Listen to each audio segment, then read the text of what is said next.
onde ele termina o seu governo, né, com uma atitude inédita, né? Ele se suicida. Vimos também o que aconteceu aí nos momentos finais dessa decisão tomada por ele, né? A pressão que estava acontecendo dentro do seu governo para que ele renunciasse, o atentado a Carlos Lacerda, que era uma pessoa que era inimigo político de Vargas, e a política nacionalista de Vargas, né, onde ele não aceitava a entrada de capital estrangeiro no Brasil, a entrada de investimentos internacionais no Brasil. Então, como a gente viu no finalzinho da aula passada, após o suicídio de Vargas, Café Filho, o vice-presidente, assumiu a presidência do país a fim de cumprir o restante do mandato. E Vargas morreu em agosto de 1954 e no ano seguinte, em 1955, haveria eleições. Então, as eleições seriam democráticas, o povo iria escolher o seu novo presidente. O candidato Juscelino Kubitschek foi o que saiu vitorioso. Ele é também conhecido como JK. A gente pode falar JK, governo de JK, governo de Juscelino Kubitschek. Então, ele foi uma pessoa com grande habilidade política. Ele conseguiu aí conciliar os interesses diferentes dos diferentes setores da sociedade. Por quê? Porque tínhamos aí uma ameaça de golpe militar. Então, tudo estava aí muito ainda eufórico, né, por causa da morte de Getúlio Vargas, o medo de quem iria assumir esse governo, como iria conduzir o Brasil depois da morte de Vargas, né? Então, Juscelino Kubitschek, ele tinha uma habilidade política muito grande e ele consegue assumir a presidência sem maiores problemas. E o que ele vai fazer, né? Ele vai fazer o plano de metas. Ele vai fazer um plano de metas. E no seu plano de metas tem lá um slogan, né? Um slogan, 50 anos em 5. Né? Ele quer aí desenvolver o Brasil 50 anos à frente nos 5 anos de mandato dele, né? Até porque ele pensava que o Brasil estaria um pouco atrasado porque não tinha aí os investimentos internacionais, né? Não tinha multinacionais, era só empresas estatais. Então, o plano de meta foi um dos maiores destaques do governo de JK. Previa aí grandes investimentos em áreas essenciais para o crescimento da economia, né? Que crescimentos aí? Setor energético, setor industrial e meio de transporte.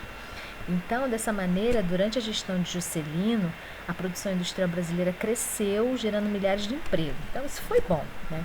Agora, a gente tem aí o que Vargas nunca quis, né? Diversas empresas estrangeiras se instalaram no Brasil. Né? Isso aqui é uma política internacionalista. Vargas tinha uma política nacionalista, né?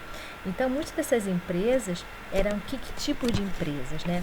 Produziam bens de consumos duráveis, como eletrodoméstico e automóveis, alterando os hábitos de consumo de muitos brasileiros.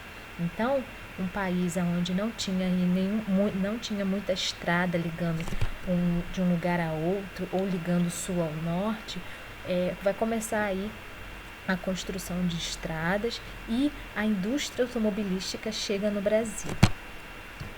Nessa imagem aqui a gente tem aí Juscelino inaugurando aí uma indústria automobilística, nesse caso a indústria Volkswagen, né, que produzia aí o Fusca.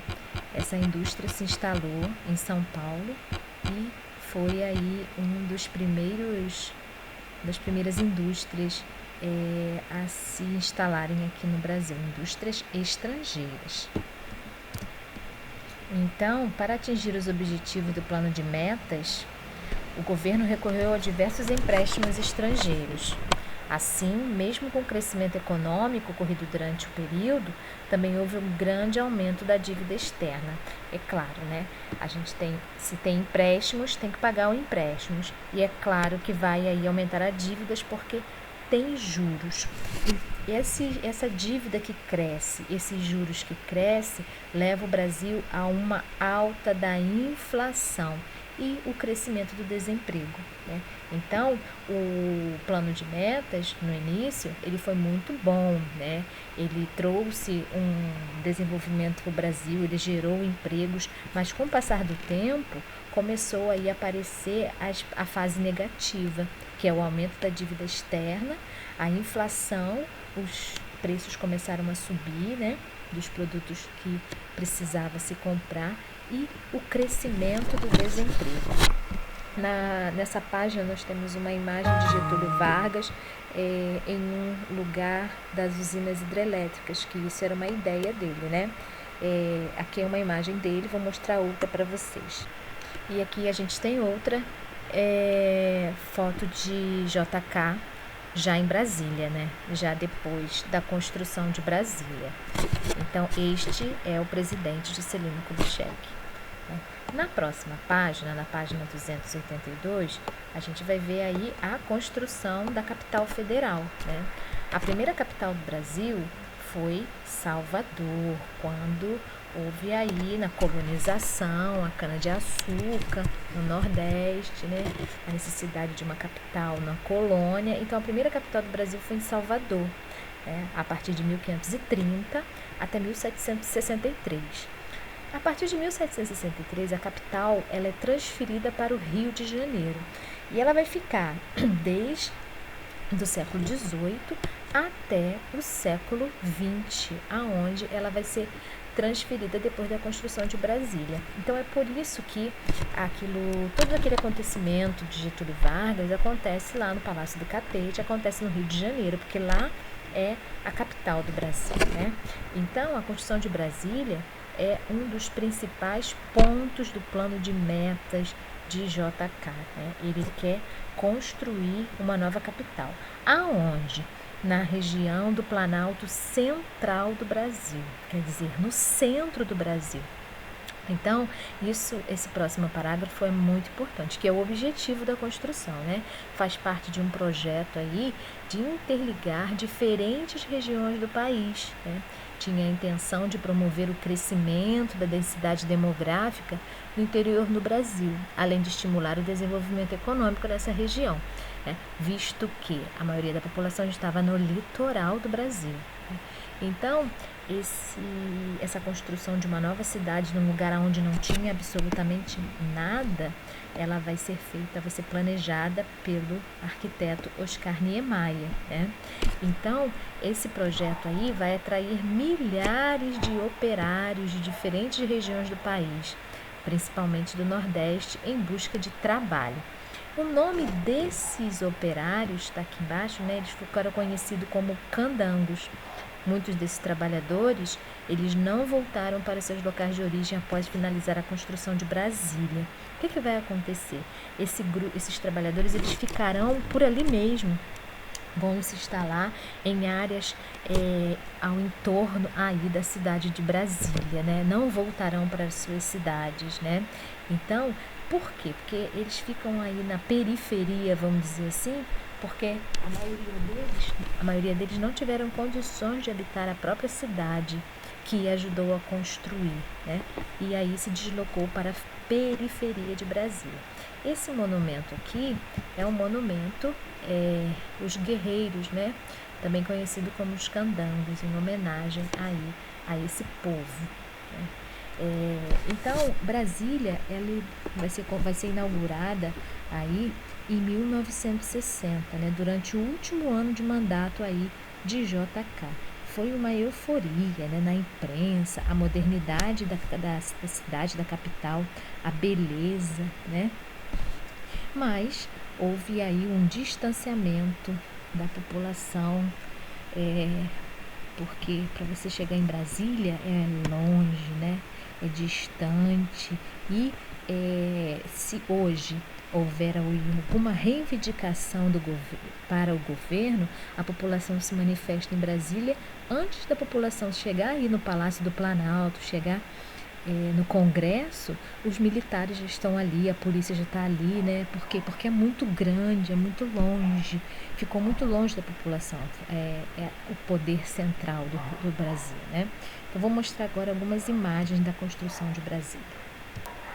Aqui, construindo aí o Congresso Nacional.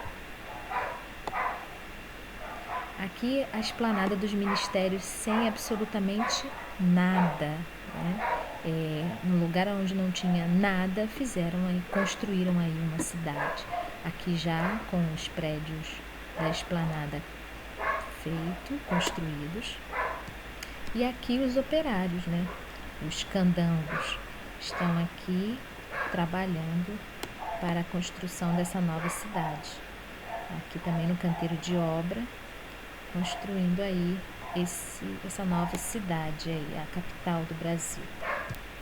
Aqui nós temos o dia da inauguração, da inauguração de Brasília. Tudo já pronto, né? Aí, ó, muita festa na inauguração, os caças passando, muita gente ali para comemorar. E aqui, Juscelino, né, no dia da inauguração de Brasília. E aqui uma imagem da atualidade, né? Aqui é onde está o Congresso Nacional bem lá no fundo e já uma cidade bem desenvolvida. Aqui é o Congresso Nacional já pronto e aqui é a Catedral de Brasília, também já construída, né, na atualidade. Mas como foi esse projeto, né? A gente chama isso de projeto piloto. Pensou-se Brasília como se fosse um avião, aonde está dividido, né, em asa norte, asa sul e o plano piloto. O plano piloto aqui embaixo, aonde tem o Congresso Nacional, o Poder Judiciário e o Poder Executivo, né, pilotando, vamos dizer assim, esse avião, né, esse poder político aí. Então, aqueles construtores, os candangos, eles vão construir esse projeto, o projeto de uma cidade, só que, como eu já falei, eles não vão voltar para seus estados, suas casas. Eles vão se instalar em volta disso tudo aqui, né? Em volta, até porque isso aqui já estava aí destinado para as pessoas do governo. Então, eles vão começar a criar cidades satélites, não bairros, né? A gente tem no estado normal bairros. Em Brasília, esses bairros se chamam cidades satélites. Então, olha como cresceu. Aqui é o plano piloto. O plano piloto é esse que a gente acabou de ver aí, né? A construção aí principal de Brasília. Então, vai começar a crescer tanto em volta que vão surgir as cidades satélites, que no caso seriam os bairros de Brasília, né? Do Distrito Federal. Aqui, o cinza seria o plano piloto, que é esse que nós acabamos de ver, né? Então, essa é a limitação, esse aqui é o limite do Distrito Federal. Esse formato do Distrito Federal será esse aqui, ó. Esse é o formato. Brasília, o plano piloto, está exatamente aqui. Tudo que está aqui em volta, e vocês viram agora no outro mapa, ainda com as cidades satélites. E o que a gente vai ver então? Esse quadradinho está exatamente aí no centro do Brasil, né? Ou quase no centro, aqui, no centro-oeste, aqui dentro de Goiás. É esse pedacinho aqui, a gente viu voltando lá, né? Aquele pedacinho ali, que é este mapa aí do Distrito Federal, que está aqui dividido em suas cidades satélites, e aqui o mapa original, né? O mapa que foi construído ou idealizado aí por Juscelino Kubitschek.